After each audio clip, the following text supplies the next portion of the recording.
नमस्कार, मी सुवर्णा जोशी। सकाळचे 8 वाजलेत। काही महत्त्वाच्या घडामोडींनी बुलेटिनची सुरुवात करूया। राज्य विधिमंडळाचं 2 दिवसांचं अधिवेशन आज सुरू होतं आहे। असं असलं तरीही या 2 दिवसातही राज्य सरकार विरुद्ध विरोधक असा जोरदार सामना संघर्ष बघायला मिळण्याची शक्यता आहे। याची चुणूक कालच्या विरोधक आणि सत्ताधाऱ्यांच्या पत्रकार परिषदेमध्येच बघायला मिळालेली आहे। राज्य सरकार गेल्या वर्षभरात कसं अपयशी ठरलेलं आहे याचा पाढाच देवेंद्र फडणवीस यांनी आपल्या पत्रकार परिषदेमध्ये वाचून दाखवला। तर मुख्यमंत्री उद्धव ठाकरे यांनी त्याला जोरदार प्रत्युत्तर देत दिल्लीतील शेतकरी आंदोलनाच्या निमित्तानं राज्यातील विरोधी पक्ष असलेल्या भाजपवर पलटवार केलेला आहे। त्यामुळे विधिमंडळाच्या कामकाजातही सत्ताधारी आणि विरोधक आमने सामने येतील हे चित्र दिसतंय। आजच्या कामकाजामध्ये दोन्ही सभागृहांमध्ये संविधानाच्या उद्दीशिकेचं वाचन केलं जाणार आहे। तसंच नगरविकास, उच्च आणि तंत्र शिक्षण आणि सहकार विभागाचे अध्यादेश पटलावर ठेवले जातील। या अधिवेशनामध्ये 6 अध्यादेश आणि 10 विधेयकं मांडण्यात येणार आहेत। थेट जाणार आहोत आमचे प्रतिनिधी विवेक कुलकर्णी यांच्याकडे, त्यांच्याशी अधिक बोलूया। विवेक, काल चहापानावर सुद्धा विरोधकांनी बहिष्कार टाकलेला होता। घमासान आरोप प्रत्यारोपांचं काल बघायला मिळालं आणि आज आणि उद्याचे 2 दिवस हे खरं तर कमी पडतायत। नाराजीचा सूर आधीच भाजपनं आळवलेला आहे, काय सांगा? सुवर्ण हे 2 दिवसांचं अधिवेशन असलं तरी हे खऱ्या अर्थानं वादळी ठरणार आहे, कारण आता बाहेर सकाळी पाऊस पडतोय आणि आज आरोपांची वादळ असेल, आरोप प्रत्यारोप देखील विधिमंडळात पाहायला मिळतील। कारण कालच्या 2 पत्रकार परिषदा झाल्या, विरोधी पक्षनेते देवेंद्र फडणवीस आणि मुख्यमंत्री उद्धव ठाकरे, त्यात दोन्हीही नेते हे चांगलंच आक्रमक असल्याचं पाहायला मिळालं होतं। राज्य सरकारचं वेगवेगळ्या विषयात आलेलं अपयश, त्याची यादी देवेंद्र फडणवीस यांनी वाचून दाखवली। मग ते कोरोना असेल, शेतकऱ्यांना दिलासा देण्याचं काम करण्यात राज्य सरकार अपयशी ठरलं असेल, अशा वेगवेगळ्या आरोपांची मालिका त्यांनी केली आणि त्यानंतर राज्य सरकार कशा पद्धतीने अपयशी ठरलं हे त्यांनी लोकांना सांगितलं। तर दुसरीकडे मुख्यमंत्री उद्धव ठाकरे यांनी देखील भारतीय जनता पक्षावर निशाणा साधला। दिल्लीमध्ये शेतकऱ्यांचं जे आंदोलन आहे त्याच्यावरून त्यांनी निशाणा साधत त्यांनी असं म्हटलं की ही परिस्थिती आणीबाणीपेक्षाही भयंकर आहे। त्यामुळे ह्याचेच पडसाद विधिमंडळात देखील उमटताना आपल्याला पाहायला मिळतील। त्यासोबतच मराठा आरक्षणाचा विषय त्या संदर्भात अजूनही कायदेशीर पेच आहे। सुप्रीम कोर्टामध्ये या आरक्षणाला स्थगिती मिळालेली आहे आणि त्याच्यावर अजून तरी तोडगा मिळालेला नाही आहे। जानेवारीमध्ये सुप्रीम कोर्टाची सुनावणी होणार आहे आणि या आरक्षणाच्या निमित्तानं मराठा समाज आणि ओबीसी समाज एकमेकांच्या समोर उभे ठाकलेले दिसतात। भारतीय जनता पक्षाच्या काल ओबीसी मोर्चाची बैठक झाली आणि त्यात भक्कमपणे आपण ओबीसी मोर्चाच्या मागे आहोत असं भाजपच्या नेत्यांनी स्पष्टपणे सांगितलेलं आहे। त्यामुळे मराठा समाजाचे काही आंदोलक देखील मुंबईत येण्याचा प्रयत्न करत आहेत। ठिकठिकाणी बॅरिकेडिंग करून गाड्यांचं चेकिंग केलं जातं की आंदोलक या विधानभवनाच्या परिसरात पोहोचू नये आणि कुठलाही अनुचित प्रकार इथं घडू नये। त्यामुळे विधिमंडळ असेल तिथं आतलं आज जे कामकाज चालेल, सभागृहामध्ये जे कामकाज चालेल ते देखील वादळी असणार आहे आणि बाहेर देखील पाऊस आणि मराठा आंदोलक यांच्या निमित्ताने एक वादळी परिस्थिती मुंबईमध्ये पाहायला मिळणार आहे। सुवर्ण, विवेक, धन्यवाद तुर्तास ही माहिती दिल्याबद्दल। अर्थातच सगळे अपडेट्स घेण्यासाठी तुझ्याकडे पुन्हा येऊ आम्ही। राज्य सरकार अधिवेशनातल्या चर्चेतून पळ काढतंय असा टोला विरोधी पक्षनेते देवेंद्र फडणवीस यांनी लगावला आणि या टीकेला मुख्यमंत्री उद्धव ठाकरेंनीही उत्तर दिलं। गेलं वर्ष त्यांचं सरकार कधी पडतंय आणि सरकार कधी पडणार याची मुहूर्त काढत बसण्यामध्ये गेलेलं आहे आणि त्यामुळे कदाचित त्यांनी सरकारने काय काय कामं केलेत हे बघितलं नसेल। आपल्याला कल्पना आहे की साधारणतः 8 दिवसापूर्वी ह्याच सभागृहात गेल्या वर्षभरामध्ये सरकारने काय कामं केली त्याची पुस्तिका ही आपल्या सर्वांच्या माध्यमातून आम्ही महाराष्ट्राच्या जनतेसमोर ठेवलेली आहे। कुठेही जनतेकडे किंवा जनतेमध्ये सरकारबद्दल नाराजी किंवा असमाधान असल्याचा सूर नाही आहे।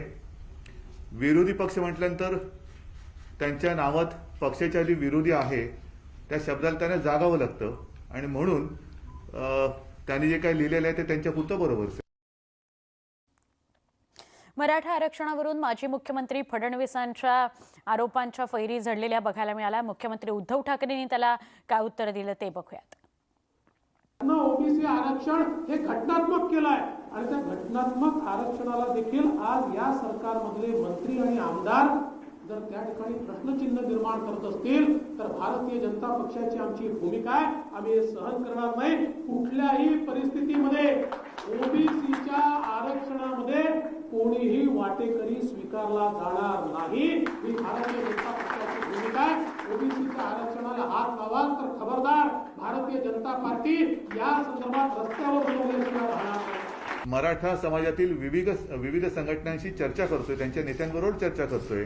काल परवाकडे सुद्धा जी काही तारीख होती त्या आधी सुद्धा चर्चा झालेली आहे. वकिलांशी चर्चा करतो आहे आणि सर्वानुमते कोर्टात जे काय मांडायचं आहे ते मांडलं जाते. दुसरा भाग जो तुम्ही सांगितलाय ओबीसी समाजाचा, ओबीसी समाजामध्ये सुद्धा गैरसमज पसरवण्याचा कोणीही प्रयत्न करू नये. कारण त्यांच्या हक्काचं जे काय आहे त्यातले एक कण सुद्धा आम्ही कुठेही कमी करणार नाही, कमी होऊ देणार नाही. आणि त्यांच्याही बाबतीमध्ये जे काय त्यांच्या न्याय हक्काचं आहे ते देण्याबाबतीत त्यांच्या विविध संघटनांशी आमची वेळोवेळी चर्चा होते आहे. आमच्या मंत्रिमंडळाची एक उपसमिती सुद्धा नेमलेली आहे, ती सुद्धा चर्चा करते. आणि एकूणच राज्यातील हा काय सामाजिक सलोखा आहे तो बिघडवण्याचा विरोधी पक्षांनी प्रयत्न करू नये.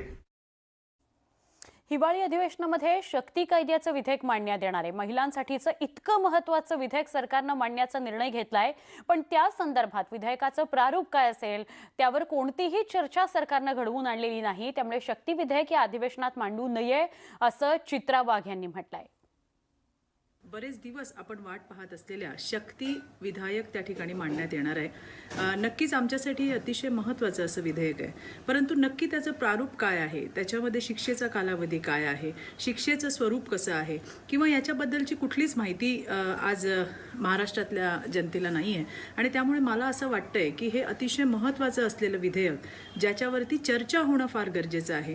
जर कोणाला त्या प्रारूपमध्ये काही हरकती असतील तर त्या हरकतींवरती सुद्धा सरकारने विचार करून एकच अतिशय चांगलं सशक्त अशा पद्धतीचं शक्ती विधेयक आणणं हे फार गरजेचं आहे असं मला वाटतंय. पुन्हा एकदा आपल्याला सगळ्यांना विनंती आहे की उद्याच्या अधिवेशनामध्ये हे विधेयक मांडण्यात येऊ नये.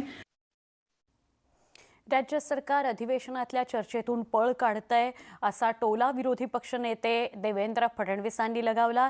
तसंच विरोधकांनी चहापानावर बहिष्कार टाकल्याचंही त्यांनी स्पष्ट केलंय. कोरोना काळात महाराष्ट्रात झालेला भ्रष्टाचार मन विषण्ण करणार आहे असं म्हणत देवेंद्र फडणवीस यांनी राज्य सरकारवर टीका केली. अधिवेशनही अवघ्या 7 तासांचं घेतलं जात आहे, त्याला काहीही अर्थ नाही. आम्ही जनतेचे प्रश्न कसे मांडायचे असा सवाल देवेंद्र फडणवीस यांनी उपस्थित केला. हे महाराष्ट्रातच होत आहे. मेट्रो शिफ्ट करण्याचा जो काही निर्णय घेतलाय, मुंबईकरांना जी मेट्रो 2021 मध्ये मिळाली असती ती आता 2024 पर्यंत मिळू शकत नाही. आणि त्याही वेळी त्याची फिजिबिलिटी इतकी कमी झाली असेल की एक तिकिटाचा मोठा भुर्दंड हा मुंबईकरांवर या वाढत्या कॉस्ट एस्कलेशनमुळे आणि जे व्याजाचं दर, कारण 4 वर्षाचं व्याजाचं जे बर्डन आहे याच्यामुळे त्याची फिजिबिलिटी पूर्ण संपणार आहे. आणि त्यामुळे मोठा एक भुर्दंड हा मुंबईकरांवर बसणार आहे. आणि हे सगळं मी म्हणत नाही, हे अतिशय अस्खलितपणे सौनिक कमिटीने आपल्या अहवालात लिहिलेलं आहे. केवळ राजकीय हेतूने आणि इगोने आज मुंबईकरांना मिळणारी मेट्रो ही 4 वर्ष पुढे नेण्याचं काम या सरकारच्या वतीनं होत आहे. मंत्रालयामध्ये ड्रेस कोडचा मुद्दाही पत्रकार परिषदेमध्ये चर्चेत आला. मुख्यमंत्री आणि उपमुख्यमंत्र्यांना प्रश्न विचारला गेला, त्यावर शासकीय कार्यालयात कर्मचाऱ्यांनी अंगभर कपडे घालावेत अशी अपेक्षा आहे असं उपमुख्यमंत्री अजित पवार म्हणाले. जीन्स संदर्भात सुद्धा त्यांनी उल्लेख केला. त्याच्यामध्ये सरकारची ही भूमिका आहे की फक्त अंगभर कपडे घालून यावं. जीन्स पॅन्टचं जरा ते चुकीचं झालंय, बघू आम्ही त्याचा विचार करतोय. महाराष्ट्र राज्य सरकारनं मंत्रालयात येणाऱ्या कर्मचारी आणि अधिकाऱ्यांकरता ड्रेस कोडचा नियम केला. रंगीबेरंगी नक्षीकामवाल्या कपड्यांच्या पोशाखाला मनाई करण्यात आली. ही मनाई मंत्र्यांनाही लागू झाल्यास मला कसं मंत्रालयात येता येईल असा एक मिश्किल सवाल रिपब्लिकन पक्षाचे राष्ट्रीय अध्यक्ष केंद्रीय सामाजिक न्याय राज्यमंत्री रामदास आठवलेंनी केला. रामदास आठवले हे कायमच रंगीबेरंगी नक्षीकामवाले पोशाख परिधान करण्यासाठी प्रसिद्ध आहेत. तसंच ते त्यांच्या मिश्किलपणे खुसखुशीतपणे विनोद करण्यासाठी सुद्धा प्रसिद्ध आहेत. त्यामुळे त्यांनी त्यांच्याच अंदाजात हा प्रश्न उपस्थित केला की मंत्रालयात जर ड्रेस कोड असेल तर मग मला एंट्री मिळेल की नाही. आणि आता जाणून घेऊया पावसा पाण्याविषयी. डोंबिवली, दिवा, कल्याण आणि आजूबाजूच्या ग्रामीण भागात गेल्या 2 दिवसांपासून ढगाळ वातावरणच बघायला मिळत होतं. काल रात्री मात्र या परिसरात पावसाला सुरुवात झाली. साधारणपणे मध्यरात्री 1:15 वाजल्यापासून डोंबिवली आणि परिसरामध्ये पाऊस सुरू झाला. सकाळी रस्तेही ओले होते. वातावरणातही बऱ्यापैकी गारवा जाणवत होता.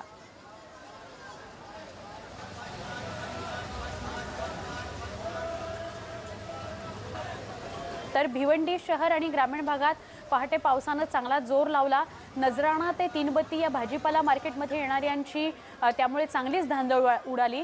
बाजारपेठेमध्ये पूर्ण चिखल बघायला मिळत होता, त्यामुळे अनेकांचे पाय घसरत होते। दरम्यान गेले 2 दिवस वातावरण ढगाळ असलं तरी पाऊस पडेल अशी शक्यता नव्हती, त्यामुळे नागरिकांनी काही छत्र्या घेऊन घराबाहेर ते पडले नव्हते, तसं नियोजन केलं नव्हतं, त्यामुळे त्यांना पावसात भिजावं लागलं। थोडंसं थंडीचं वातावरण, थोडासा पाऊस, त्यामुळे निर्माण झालेला गारवा यामुळे जरा त्रेधा तिरपिटच उडाली। ग्रामीण भागात शेतात किंवा खळ्यावर ठेवलेला भाताचा पेंडा शेतकऱ्याचा भिजला, त्यामुळे शेतकऱ्याचंही पावसानं नुकसान केलेलं आहे।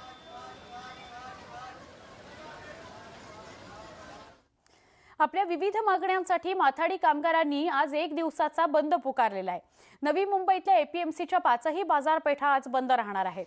एपीएमसीच्या कांदा, बटाटा, फळं, भाजीपाला, अन्नधान्य आणि मसाला मार्केट बंद असल्यानं याचा पुरवठा आज 1 दिवस बंद राहणार आहे।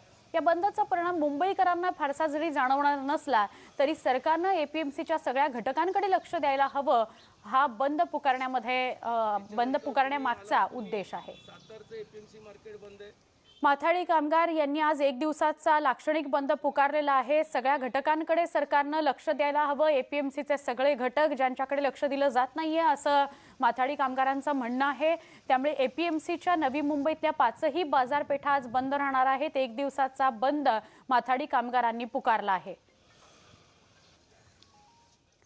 अन्नधान्य, फळ मार्केट, भाजीपाला मार्केट, कांदा बटाटा मार्केट, सगळी 5ही मार्केट बंद राहणार आहेत। त्यानंतर मग तुम्ही कोल्हापूरचं एपीएमसी मार्केट बंद, म्हणजे जिथे जिथे आमची संघटना माथाडी कामगारांच्या असणाऱ्या प्रलंबित प्रश्नासंदर्भामध्ये आम्ही आज संपूर्ण महाराष्ट्रामधील जो स्वर्गीय आमदार अण्णासाहेब पाटलांच्या संघटनेचा सभासद आहे यांचा आज आम्ही संप पुकारलेला आहे। या अगोदर राष्ट्रवादी काँग्रेस सत्तेवर होती, भारतीय जनता पक्ष आणि शिवसेना सत्तेवर होती आणि महाविकास आघाडी सत्तेवर आहे। ह्या सगळ्यांना माथाडीचे प्रश्न माहीत आहेत, पण कुणीही माथाडी कामगारांचे प्रश्न सोडवण्यामध्ये इच्छुक नाही आहे आणि म्हणून आजचा जे आंदोलन आहे हे राज्य सरकारला एक चेतावणी आहे। म्हणजे आई जेवायला घात नाही, बाप भीक मागू देत नाही असं झालेलं आहे। त्याच्यामुळे हे आंदोलनाची गांभीर्य राज्य सरकारने समजून घ्यावेत। एका महत्त्वाच्या घडामोडीकडे आपण वळतोय। परभणीतून ही बातमी आहे। परभणीमध्ये मित्राचं लग्न आटोपून सोनपेठहून अंबेजोगाईकडे येणाऱ्या ऑटोचा आणि ट्रकचा भीषण अपघात झालाय। या अपघातात रिक्षातले 4 जण जागीच मृत्यू पावलेले आहेत। परळीहून औष्णिक विद्युत केंद्राची राख घेऊन येत असलेल्या ट्रकसोबत हा अपघात झाला। यात विशाल बागावले, दत्ता सोळंके, मुकुंद म्हस्के आणि दत्ता चौधरी यांचा जागीच मृत्यू झालाय। या सगळ्यांचा मृतदेह पुढील तपासाकरता गंगाखेड शासकीय रुग्णालयामध्ये नेण्यात आलेला आहे। आमचे प्रतिनिधी परभणीचे विशाल माने यांच्याकडून अधिक माहिती घेऊया।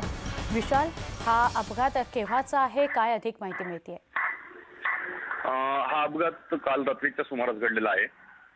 सोनपेठ तालुक्यातील एका गावामध्ये हे सर्वजण लग्नासाठी आले होते। अंबाजोगाईहून लग्न लावून वापस जात असताना रस्त्यामध्ये करमपाटी सोनपेठ तालुक्यात एक ठिकाण आहे, या ठिकाणी हा अपघात झालाय। समोरून येत असलेला हायवा ट्रक आणि ऑटो समोरासमोर धडक बसली आणि त्यानंतर हे दोन्ही वाहने बाजूच्या एका खड्ड्यामध्ये जाऊन पडले, त्यामध्ये हा अपघात झालाय। अपघात झाल्याच्या नंतर त्या ऑटोमधील सर्व प्रवाशांनी जे होते त्यातील 4 जणांचा जागीच मृत्यू झालाय आणि अक्षरशः त्या ठिकाणची परिस्थिती इतकी भयावह होती की ऑटो काढण्यासाठी जेसीबी लावून ऑटो बाजूला काढण्यात आला। त्यानंतर या 4ही जणांचे मृतदेह गंगाखेड येथील शासकीय रुग्णालयामध्ये पुढील तपासणीसाठी पाठवण्यात आले आहेत। नक्की विशाल, धन्यवाद माहिती दिल्याबद्दल।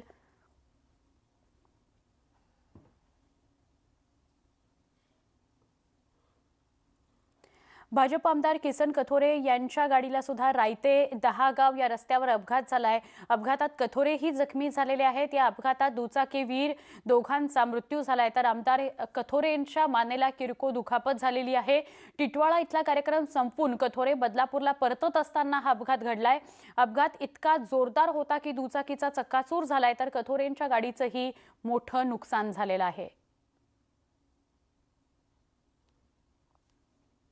वाशिम जिल्ह्याच्या मालेगाव शहरातील उच्च दाब क्षमतेच्या वीज केंद्रामध्ये बिघाड झाला, त्यामुळे रात्री 10:30च्या सुमारास भीषण आग लागली होती। ही आग करंट ट्रान्सफॉर्मर फुटल्याने लागल्याचा प्राथमिक अंदाज आहे। या आगीमुळे मालेगाव आणि रिसोड शहरासह दोन्ही तालुक्यातील सगळ्या गावांचा तसंच वाशिम तालुक्यातील काही गावांचा वीज प्रवाह खंडित झाला होता। तब्बल 1.25 तासाच्या अथक प्रयत्नांनंतर आग आटोक्यात आणण्यात महावितरणच्या कर्मचाऱ्यांना यश मिळालं। त्यानंतर हळूहळू सगळ्या भागातील वीज पुरवठा पूर्ववत करण्यात आला। अजून एका महत्त्वाच्या घडामोडीकडे आपण वळतोय। अमेरिकेमध्ये फायझरच्या लसीचं वितरण सुरू झालेलं आहे। मिशिगन राज्यामध्ये फायझरचा कारखाना आहे, तिथून लसीचे डोस रवाना झालेत। UPS आणि अन्य कुरिअर कंपन्यांच्या वातानुकूलित ट्रकमधून हे डोस 636 पूर्वनियोजित ठिकाणांकडे रवाना झालेले आहेत। या आठवड्यात एकट्या अमेरिकेचे लसीचे 29 लाख डोस वितरित होणार आहेत असं कळतंय। अमेरिकेच्या इतिहासातील ही सगळ्यात मोठी लसीकरण मोहीम असेल असं सांगितलं जात आहे। सगळ्यात आधी हाय रिस्क नागरिकांना ही लस दिली जाणार आहे। आमचे प्रतिनिधी अमेय चुंबळे यांच्याशी अधिक बोलणार आहोत। अमेय, या लसीकरणासंदर्भात काय सांगशील आणि लसीकरणासाठी म्हणजे त्याच्या वितरणासाठी जे नियोजन आखलं गेलं होतं तेही विशेष होतं, त्याच्यासाठी ही एक विशेष टीम मोठीच्या मोठी लागणार होती, काय सांगाल? हो, सुवर्ण म्हणालेच की सगळ्यात आधी जे हाय रिस्क पॉप्युलेशन ज्याला आपण म्हणतो त्यांनाही दिले जाणार। त्याच्यामध्ये पोलीस असतील किंवा हे वैद्यकीय स्टाफ असेल, ज्येष्ठ नागरिक असतील, वृद्धाश्रमात राहणारे ज्येष्ठ नागरिक असतील, यांना सर्वात आधी ही लस देण्यात येणार आहे। आणि दुसरी महत्त्वाची गोष्ट म्हणजे संपूर्ण अमेरिकन लोकसंख्येला ही लस देईपर्यंत मे किंवा जून उजाडणार आहे, कारण अमेरिकेची लोकसंख्या ही किंवा एक जवळपास 32 कोटीपर्यंत आहे आणि तसा आकाराने बघायला गेलं तर प्रचंड आवाढव्य देश आहे तो। एक दुसरी महत्त्वाची बाब अशी आहे की फायझर आणि बायोएनटेक यांनी ही लस बनवली आहे। यांचे अमेरिकेत 3 कारखाने आहेत टोटल आणि फायझरची लस ही उणे 70 सेल्सिअस याच्यावर ती ट्रान्सपोर्ट करावी लागते। आणि सुदैवाने अमेरिका ही म्हणजे जगातील एकमेव महासत्ता आणि अतिशय हा प्रगत आणि श्रीमंत देश असल्यामुळे त्यांच्याकडे तेवढी साधनं आहेत आणि त्यांना तेवढं परवडतं। एक दुसरी महत्त्वाची गोष्ट अशी आहे की जसे तू म्हणालीस की तिकडे लसीचे डोस देण्यासाठी वेगळी टीम उभारली आहे। तर अमेरिका हे खरं संघराज्य जे मॉडेल असतं सरकारचं त्याचं उत्तम नमुना असल्यामुळे तिथे बहुतांश निर्णय हे राज्यांवर सोडण्यात आलेले आहेत की ती लसीचे केंद्र कुठे उभारायचे, किती लोकांना कधी लस द्यायची, ही ती राज्याकडे ठरवतात। तिकडे वॉशिंग्टन DC येऊन सगळ्या गोष्टी ठरत नाहीत। एक शेवटची महत्त्वाची गोष्ट सांगतो की अमेरिकेत ही लस देण्याचं महत्त्व खूप जास्त आहे, कारण जगात कोरोना महामारीमुळे सर्वाधिक लोकांचा मृत्यू हा अमेरिकेत झालेला आहे। म्हणजे ही खूप मोठा हा विरोधाभास आहे की जगातली एकमेव महासत्ता अतिशय प्रगत देश आहे तो, पण कोरोनाशी लढण्यात तो सपशेल अपयशी ठरलाय।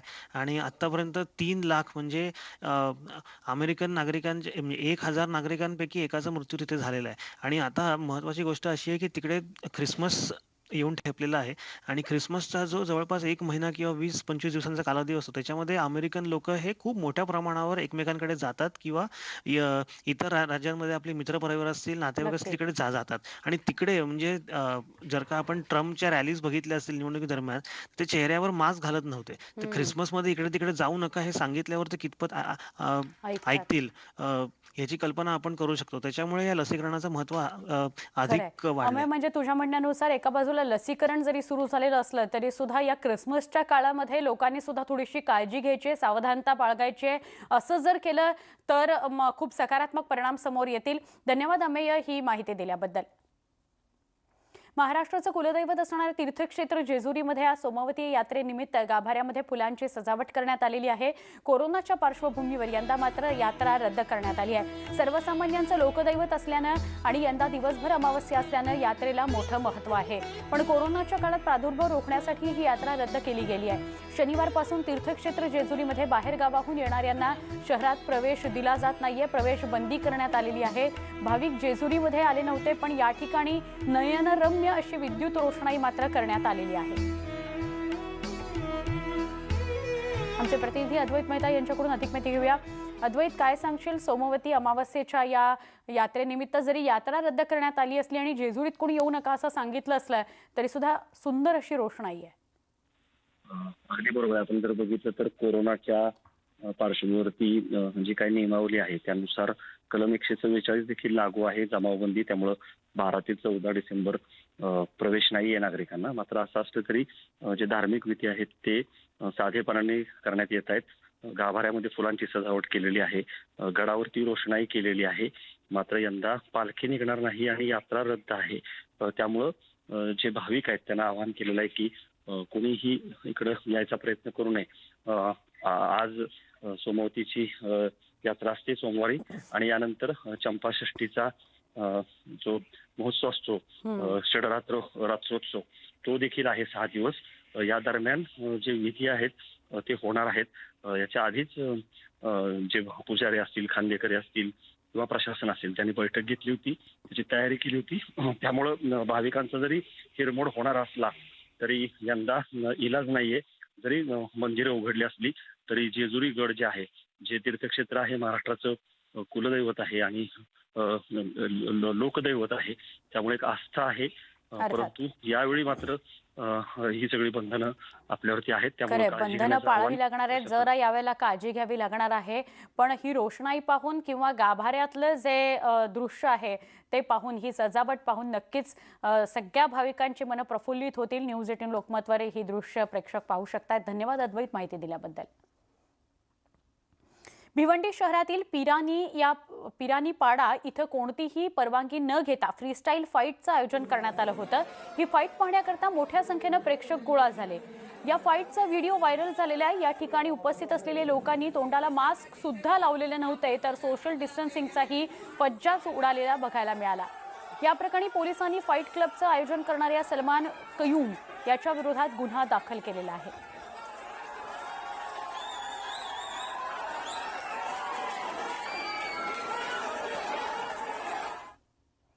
पंढरपूर करमाळ्यातील नरभक्षक बिबट्याचा बंदोबस्त करण्यासाठी वनविभागाच्या शार्प शूटरना सातत्यानं अपयश येत असल्यानं शासनानं आता बारामतीचे खासगी शार्प शूटर हर्षवर्धन तावरे यांची नियुक्ती केलेली आहे. 31 जानेवारी 2021 पर्यंत त्यांना या ऑपरेशनसाठी परवानगी दिलेली आहे. दरम्यान मध्यरात्री बिबट्यानं भिवरवाडी इथल्या आरकेला यांच्या वस्तीवर गाय आणि वासरू याच्यावर हल्ला केला. यामध्ये गाय आणि वासरू ज्याचा मृत्यू झालेला आहे. या बिबट्याला मारण्यात मात्र अपयश येत आहे. त्यामुळे खासगी शार्प शूटरची नियुक्ती करावी लागलेली आहे.